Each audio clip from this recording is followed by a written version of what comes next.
வணக்கம் friends, welcome to JC builders. விருதுநகர்லேருந்து சத்யநேசன். இந்த வீடியோவில் நம்ம பார்க்க போகிறது 2026 வீடு கட்டுகிறவர்களுக்கு தினமும் ஒரு டிப்ஸ் கொடுத்துக்கிட்டு இருக்கிறோம். நேற்று வீடியோவில் பூச்சி வேலையை குறித்து நேற்று சொல்லியிருந்தேன். இப்போ உள்ள வெளியே ரெண்டு பக்கமும் நம்ம பிளாஸ்டிங் ஒர்க் கம்ப்ளீட்டாக முடித்த பிறகு அடுத்து நம்ம செய்ய வேண்டியது ஒயிட் சிமெண்ட் அடிப்பது அல்லது பட்டி பார்ப்பது. இப்போ ஒயிட் சிமெண்ட் கம்ப்ளீட்டாக அவுட்டர் ஃபுல்லாகவே அவுட் சைடு ஃபுல்லாகவே ஒயிட் சிமெண்ட் கண்டிப்பாக ஒரு கோட் அடிச்சிடலாம்.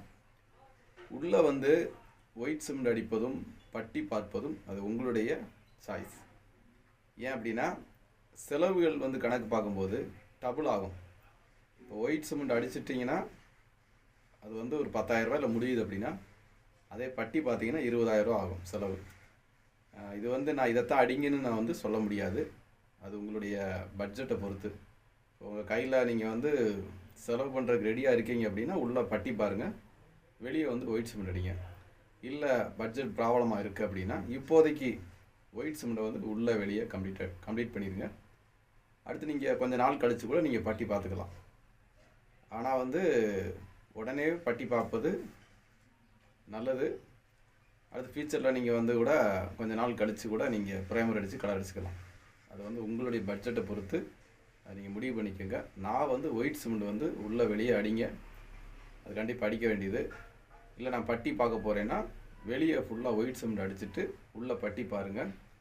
எல்லா ஒர்க்கும் முடிச்சுட்டு கடைசியில் நீங்கள் ப்ரைமர் அடித்து எமல்சன் அடிக்கலாம். வெளியவும் அதே மாதிரி ப்ரைமர் அடித்து எமல்சன் அடிக்கலாம். இது உங்களுடைய சாய்ஸ். இது உங்களுடைய விருப்பத்துக்கு நான் விட்டு கொடுக்குறேன். அதனால் இப்போ நம்ம பார்க்க வேண்டிய வேலைகள் ஒயிட் சிமெண்ட் அடிப்பது, பட்டி பார்ப்பது. இந்த வேலையை ஃபுல்லாக கம்ப்ளீட் பண்ணுங்கள்.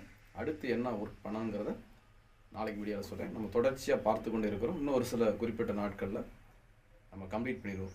ஆரம்பத்துலேருந்து இது வரைக்கும் கொண்டு வந்திருக்கிறோம். மீதமான வேலைகள் ஸ்டெப் பை ஸ்டெப்பாக இந்த வேலையை பார்த்துட்டு தான் இந்த வேலை பார்க்க முடியும். அதே மாதிரி இப்போ நம்ம கொண்டு வந்துட்டுருக்குறோம். நாளைக்கு என்ன வேலை பார்க்கணும் அப்படிங்கிறது நாளைக்கு வீடியோவில் சொல்கிறேன். புதுசாக வீடு கட்டுகிறவர்களுக்கும் கட்டி கொண்டிருக்கும் கண்டிப்பாக பிரயோஜனமாக இருக்கும். பாய்.